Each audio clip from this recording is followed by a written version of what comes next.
viewers and listeners. You are welcome to another edition of the program Midday Vibes, coming your way from Caliphate TV on Star Times Channel 141 and Caliphate Radio transmitting on 91.9. I'm your host, Hajara Usman.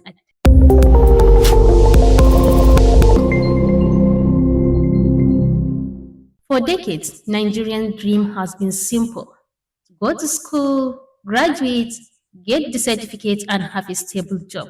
But that dream isn't working anymore. In 2024, according to National Bureau of Statistics, we have undergraduate or unemployment slash underemployment rates to 50%. Every year universities release thousands of graduates, yet companies say they can't find employable staff. At the same time, we see tailors, phone repairers, graphic designers, and farmers, among others, earning more than degree holders at times because they have skills that people pay out for. And that raises an important question. Are we training our children for life, or we are training them for just exam purpose? And what skills should every student have? And how can parents help without spending much? But the truth still remains: certificates open the doors to success, but skills keeps you inside. And to discuss this with me is Malam Muhammad Usman from the Department of Educational Foundation, Sokoto State University. Sir, you are welcome to the program. Thank you so much. It's my pleasure to be with you. To begin with, Malam Musa, what does skills over certificates mean to you, and why do you think this conversation is important in Nigeria today? Yeah, thank you so much for the question. Yeah, skills over certificate is an interesting term.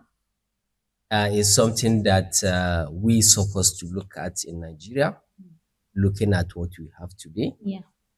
and even what we had in the past. Because our Nigerian education system, if you look at it generally, you can see how we capitalize everything on certificates. Whereas today, there are many companies, many organizations. I could remember I attended some interviews, series of interviews, at which nobody asked me a single paper. Wow. Nobody. They will, all what they are after is for them to know what can you do? What can you do? They are not after your papers. They tell them, what did you know about their work? What can you do for them? So now, if you look at the issue of certificates and skills, yeah, of course, is a serious issue that is alarming, particularly for a nation that is trying to develop. Because when you say that you capitalize on certificate is nothing. It's something that anyone can get anyway. Particularly in our Nigerian situation where favorism works, it's something that someone can go and purchase. Yeah. Someone can sit at home and ask someone, go and collect this for me from so place. And the person will get it and bear the certificate. Without going through the system. Yeah. So, and also the problem that we have here, the issue of certificate and skill is a dangerous alarm that we supposed to see how to address it in Nigeria. Because when I may have a certificate, then I may given an opportunity to go and work in a particular position where my certificate and skills and knowledge are expected to be used tremendously. But unfortunately, I only have the certificate. The skill is not there. The knowledge is not there. I'm given the opportunity. What do you think will happen at the end of the day? And that's the problems we are facing today. Many are given opportunities, whereas they don't have the skill, they don't have the knowledge, they don't have the know-how to operate the positions. And they will end up putting the nation into dangers because they don't know what they're supposed to do. I have to tell you, this is a serious problem, and not only to employment issues, But even at the federal and state appointments, if you look at it, someone read journalism, then the person was appointed as Minister of Education. What will you expect there? That's not his field. And this is what is happening everywhere you go. The appointments are not based on skills and knowledge. They are just based on the person have NC, the person have first degree, the person has a PhD or masters. That's all. And now we will see at the end of the day what will end up happening. And the issue here is that the system, this is an issue, is a serious issue that we're supposed to address in our schools, because if you look at it, we the teachers, we're supposed to teach everyone to acquire skills. Not even talking about the vocations that where we are heading to, but skills, whatever the course someone is reading, the person is expected to acquire certain skills and knowledge about it. Not necessarily on the subject, but some life skills, some basic skills that can guide you to be able to operate in every society, in every organization where you find yourself. But the way we teach, I have to tell you the truth that we are not teaching that. All what the system is trying, our education system is teaching us in Nigeria is just for us to read and write. That's all. So then if you look at the issue of this vocational skills, because we are graduating them today, they used to graduate thousands every day. And then the job is not there. At the same time, they are there in the society, which is a serious alarm. So the vocations that you're supposed to acquire, like the system is there in the tertiary institutions. There are entrepreneurship, units or departments everywhere. They are training them to acquire one skill or the other, so that when you graduate, you have something to do. But how is it being operationalized? We'll get to that. Are we getting the actual outcome for establishing these entrepreneurships in the tertiary institutions? So, Madam Musa, is it that the certificates are useless, or that we've overvalued the certificates and undervalued skills? Yeah, the certificates in Nigeria are overvalued over the skills. And that's why the problem used to come in. Because the paper is not what matters, but what did the person know? What could the person do if given the opportunity? The person have the paper, but when the person is given the opportunity to work, the person cannot do it. What will you expect there? That's why I wanted to ask, in Nigeria today, Yeah. do you think someone can succeed with just certificate? You cannot succeed with only, well, in Nigeria, you have long legs. That no matter how short your legs are, you can use other people's legs to walk. But if not, I have to tell you that a certificate alone cannot work. Had it been our employment strategies are being done in the due processes, believe me, things would have changed. But the issue is that people now, as long as you have the certificate, you don't have to be called for an interview. You don't have to attend aptitude test. It's just from upstairs. Someone will just send a piece of paper with your certificate to just give you the offer for the appointment. But had it been everyone will go through the due process, attending aptitude test, attending screening, interview, and all the due processes, so as to select the best, the credible candidates. Had it been everyone is aware of that, I believe our students would have stand up on their feet to make sure that the acquirement can get them the job that they want. But there are some students that still went all those processes, but still after graduations, employers usually say they can't find employable staff or candidates. And what type of skills are those graduates missing? Yeah, the skills are many. You see, education does not mean for one to just be able to read and write. Yeah, when you said someone has a degree, it means that the degree is not only the paper, It means that the person passed through the university system, and also the university system also passed through the person. So, which means that the degree, the lifestyle, the attitude, the behaviors, the skills that this degree encompasses supposed to reflect the person's life. But unfortunately, this kind of people, you will find them when they go for the interview, employers will try to find out certain skills from them, just basic skills that they are expected from each candidate or from the kind of staff that they need. When they try to find out such skills, they will discover that nothing there. So as such, they are right. They can say that the candidates are not employable. Yes. In national university commissions like the NUC and NBT, that is the National Boards for Technical Education, Yeah. are now adding skills to university and polytechnic curriculum. What does that look like in real situation? Yeah, it's a very nice idea that can, save the system or the nation if practice according to the plan. Yes, because the way it was introduced, the universities and also the polytechnics, if they will make sure that each student will go through this skills acquisition to learn a particular skill, definitely, and also not just for them to learn it just like that, but they have to undergo practical examinations to make sure that each one pass those particular skills that they acquired.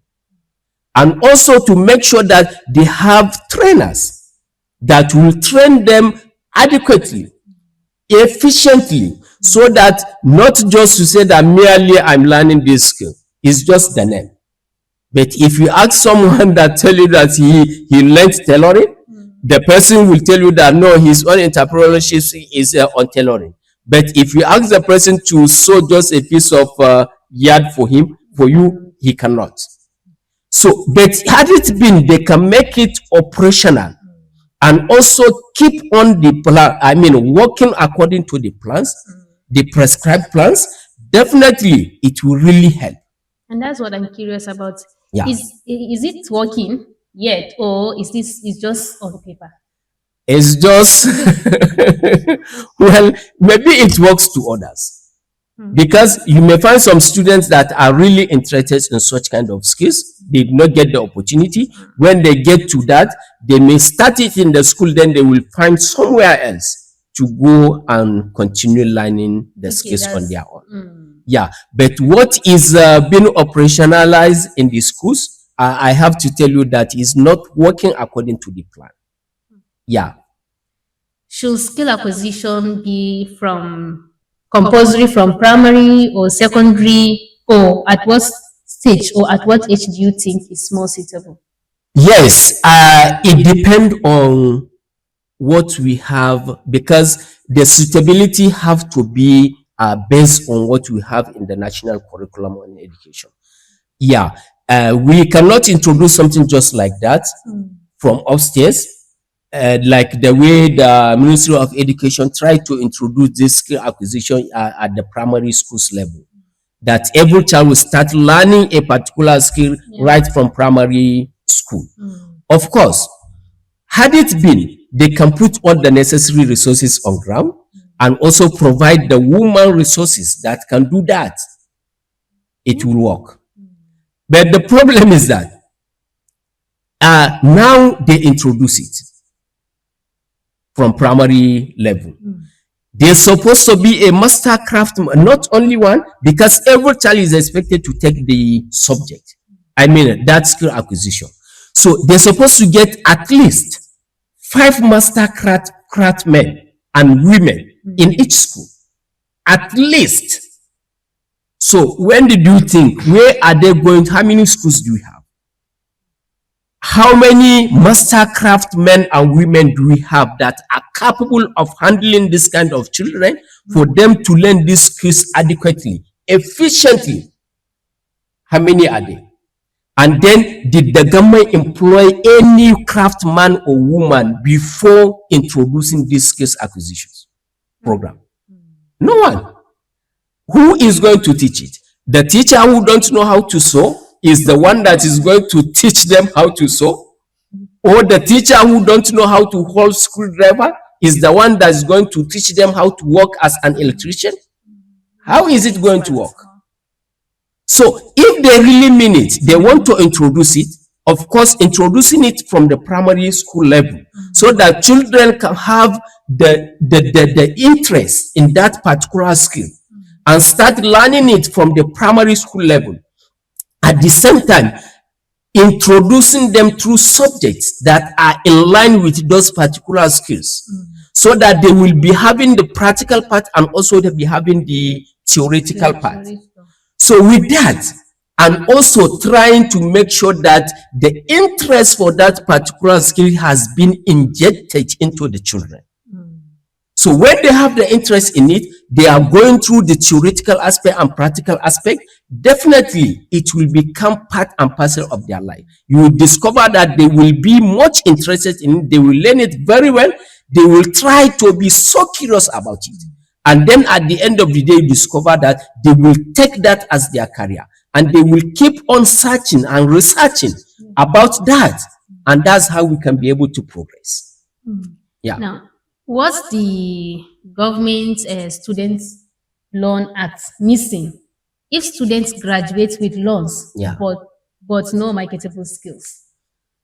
Well, that's a government skill, students loan. I'm not much familiar about that, but the expectation is that they will give them the loan to study when they graduated.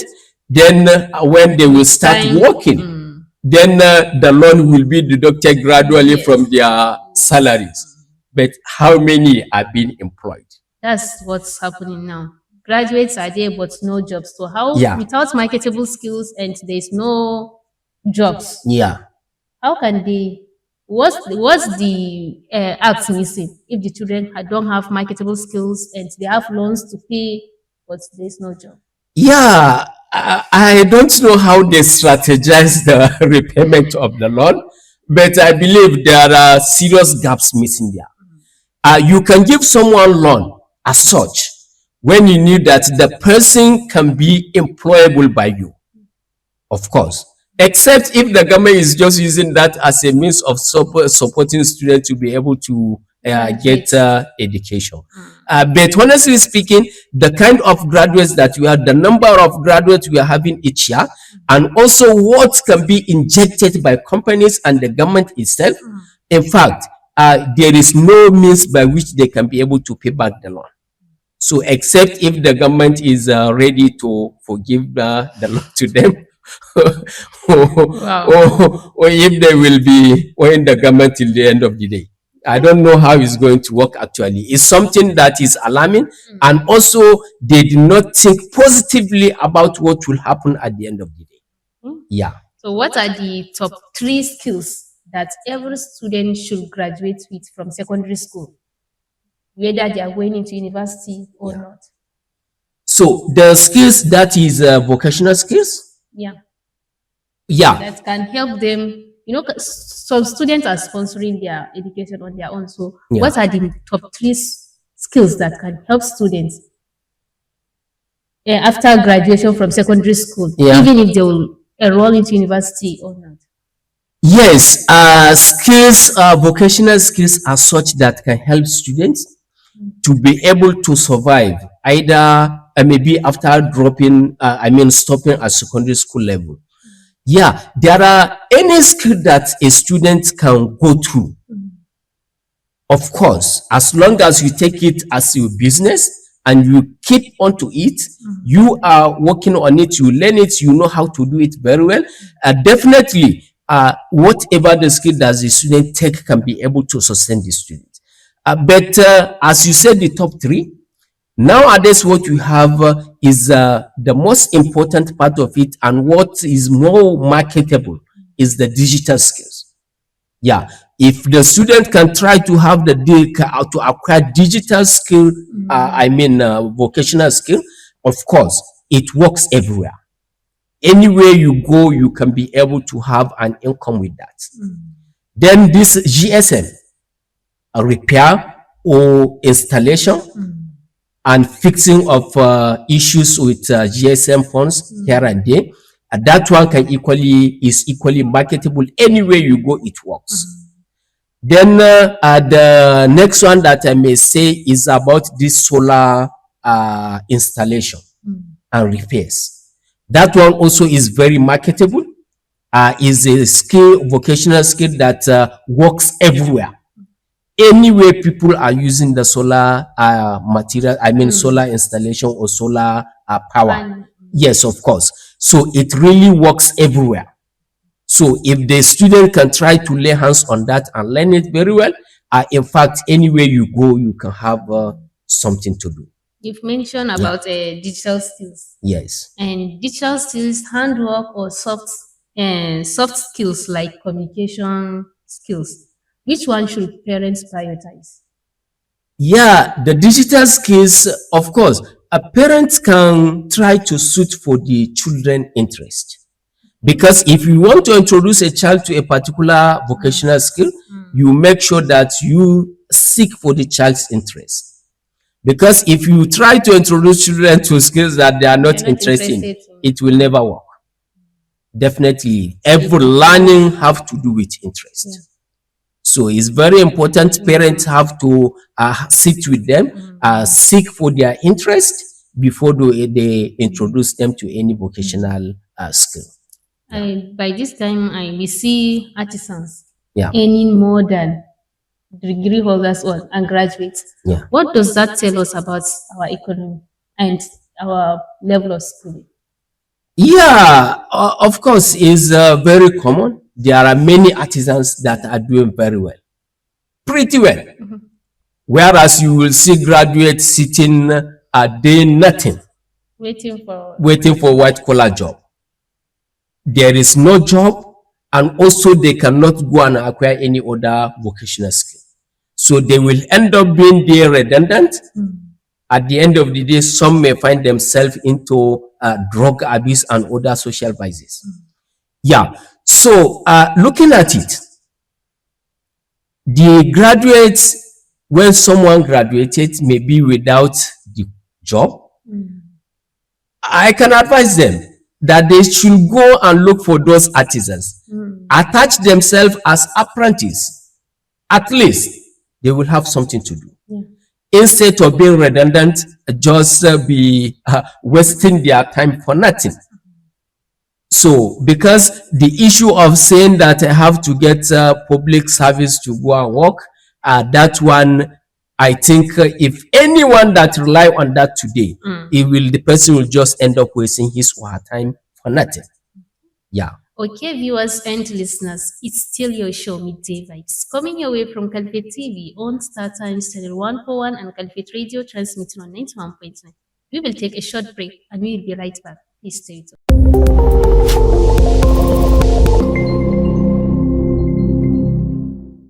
Welcome back. In case you just joined us, this is Midday Vibes, coming your way from Caliphate TV on Star Times Channel 141 and Caliphate Radio, transmitting on 91.9. And right here at the studio, we are discussing about graduate unemployment.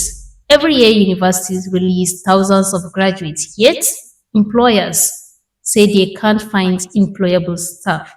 You want to be part of this conversation, the number to call is 090-6000-2022. And with me in the studio is Malam Musa Muhammad Usman, a lecturer from Usman Danfodiyo University. Sorry, a lecturer from Sokoto State University. So you're welcome back from the break. Thank you.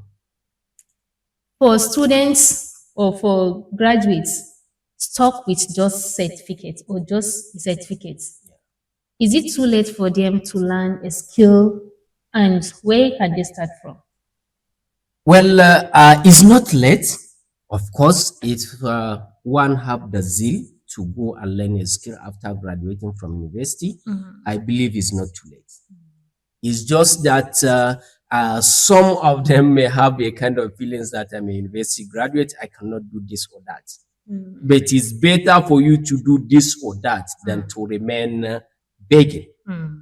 Yes. And that's what I want to ask you. What are the biggest myths about learning skills that you wants to boost today? Like, is it I'm too big or I'm too old for this kind of job? Or is it that you need big capital or something like that? Yeah, what is there about the skills to learn? The myth that people have about it is simply that some have that feelings that I'm a graduate. As a graduate, I cannot do this, or I cannot be an apprentice to a maybe primary school dropout or Yeah. secondary school dropout. Whereas the dropout already have a lot that you don't have with your certificate. Yes. So it's good, I think, for graduates as such. When you after graduating, you have nothing to do. You lay down your head, go and attach yourself to someone. Learn any skill of your choice, so that you can have something doing. And when along the way you get your desired job, you can go for it. If you can be able to couple the two and do at the same time, good and fine. If you cannot, then take whatever you choose for yourself. I think it's better for our graduates. Yes. Yeah, For them to just stay idle. of course. Holidays sometimes are long. Yeah. What low cost, high value skills can students pick up in 2 months? Uh, well, it depends on the cognitive ability of each student, and also the interest that the student may have in the Yes, vocational still skill. emphasize on that interest. Of course, of course, because interest matters in everything. If the interest is not there, I don't think that something can follow. Yes. So it's good.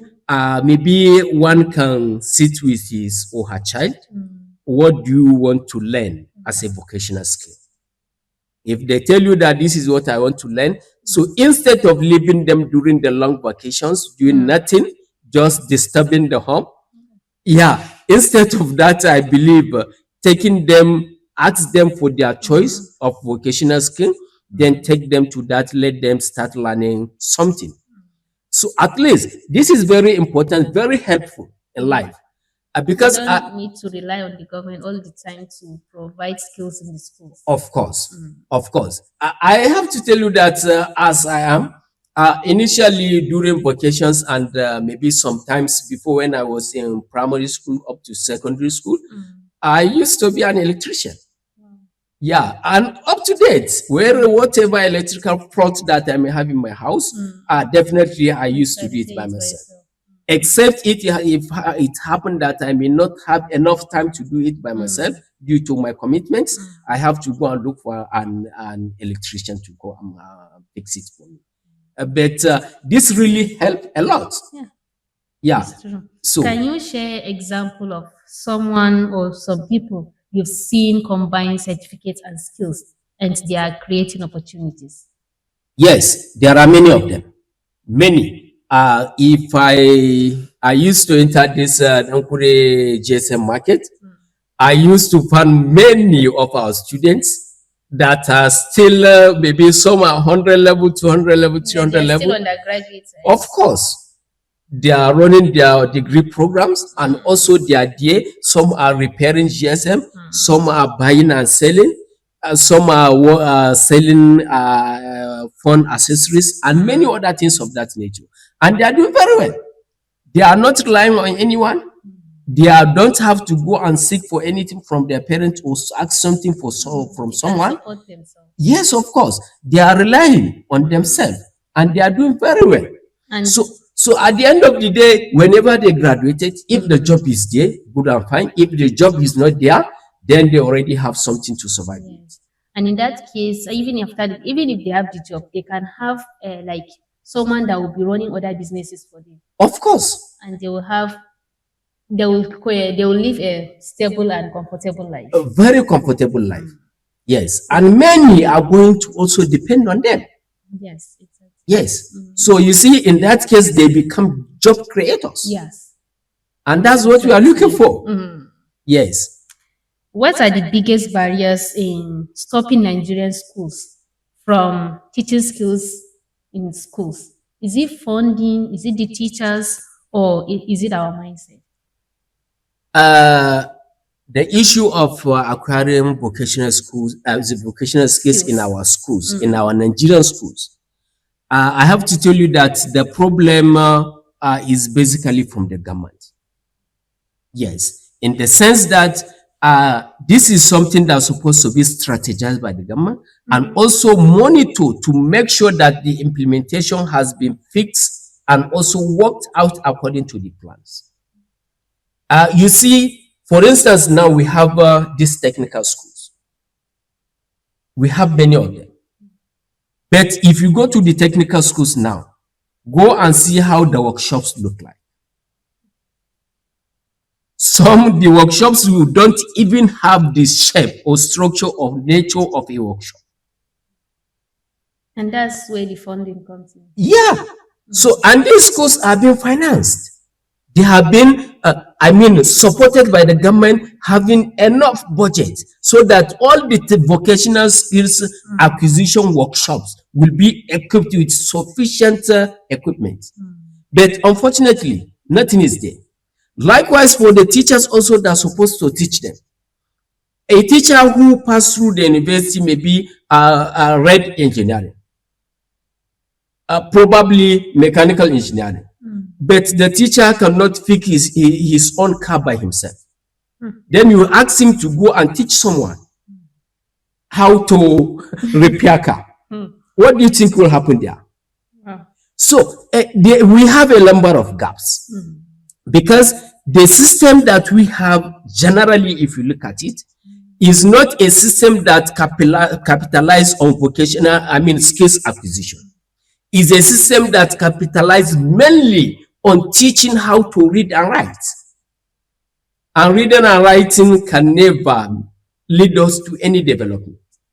So if they really want it to work, it's a matter of trying to see how the system can be reformed. General reform in terms of every aspect. For the teachers, they need to, because if you don't have the teacher who knows how to teach the vocational skill, and then you said that you have the unit, the students are going to learn that, whereas the teacher who will teach them don't know, how would they end up learning? So there are a series of issues to get those who knows it, even if it may take the government to go abroad and get those who knows it, employ them, bring them, let them teach our people so that they can get both the theory and practical aspect of it. After acquiring it, then maybe when our people get acquainted with the system very well, the expatriates can go back to our country, let our people take over everything and do it by themselves. So this, and also provision of sufficient equipment in the schools so that vocational skills can be learned very well, get the teachers also train and retrain them. Consistent and repeated training so that they can know it very well to be able to teach others to learn it. So in Nigeria, we have that kind of mindset that handwork are those for those who fail school. How can we change that mindset? So it's not for those who failed. Rather, I can tell you it's for the talented. But it's just a kind of a negative perception that we have. Because they feel like it's something that you will go and do, your hands will be dirty, your clothes will be dirty. And at the end of the day, they are thinking that maybe you might not earn much. Yeah, they have that perception, but we have many mechanics, tailors, and other vocational skills that their owners are doing very well. Many of them, I can tell you that they are earning, or they have what commissioners may not have. They may have what permanent secretaries may not have. Many of them, we have them. We have them living at very close to Kalu. We have a number of mechanics there, and you can see how they are doing very well. Assuming the Minister of Education is listening to our conversation right now. Yeah. What two aspects or what two things will you advise him to fix in our Nigerian school system that our children will graduate with skills, not just certificates? Yeah. Number one is for them to see how they can review the curriculum. I mean the Nigerian educational curriculum and the policy in general, to make it a productive policy, to make the curriculum a productive curriculum. After the Productive in the review, sense, yes, you said to make it productive. yeah, Well, can you elaborate on that? yeah, making it productive in the sense that if I claim that I read mechanical engineering, I will be able to fix every problem on my car by myself. And also, I will be able to teach every practical aspect of mechanical engineering to my students. Not on paper, but practically. You understand? That's what makes it productive. Because when you say that you learn something but you cannot do it, you are not productive. So, but for them to be, for the system to be productive, this review, I mean reform, have to be there. After having the reform of the curriculum and the policy, then also the teachers have to go undergo training them very well, so that they will be able to teach. Train them to teach, not just train them to know, but train them to teach. Yeah. Then also, beside the curriculum, the teachers have to be what? Respected in terms of many things. Respect by the community, by the government, and also have good salaries that can give them the motivation to stick to the job and do it very well. This is very key. And also the subjects to be taken after reforming the curriculum, reviewing the curriculum, the subjects to be taken at primary school level, secondary school level, should have to equally be reviewed, so that children will not be taking much that they cannot be able to assimilate or understand. They should be given, the curriculum should try to specify little subjects, but to go deep into the subjects. And also making sure that the practical aspect of the subject learning is more prioritized than the theoretical aspect. By having this, and also trying to make sure that all the resources, I mean equipment and laboratories that are required, are being provided adequately and efficiently, so that the students will have access to whatever they need to learn. If this can be done, I believe the system is going to change, and also the students are going to acquire the needed or required skills for them to be able to be self-reliant. If you look at what is happening maybe in China and other developed countries which are technologically developed, you will discover that the children in their schools are not taking much subjects. They will take little bit, they will try to go deep into the subjects. And also they used to those that will go into vocational aspect of their education, because they have categorized it in the sense that if you choose to go for vocational education, you go. If you choose to go for the administrative or other aspect of education, then you also take that part. So any part that you take, the curriculum will give you the good opportunity for you to be able to learn adequately and in depth about that particular aspect, so that you will become productive in that. Not just only for you to know how to on and off, no, but for you to be able to try to initiate something different from what you see. Yeah. Thank you very much, Madam Musa Muhammad Usman, our lecturer from the Department of Educational Foundations of Edo State University. Thank you for always honoring our invitation, and thank you for sharing your thoughts with us today. Yeah, welcome. And with this, we come to the end of today's edition of the program Midday Vibes. On behalf of our production crew and our guest, Malam Musa Muhammad Usman, I am Hajara Usman Attajiri. Stay blessed until next.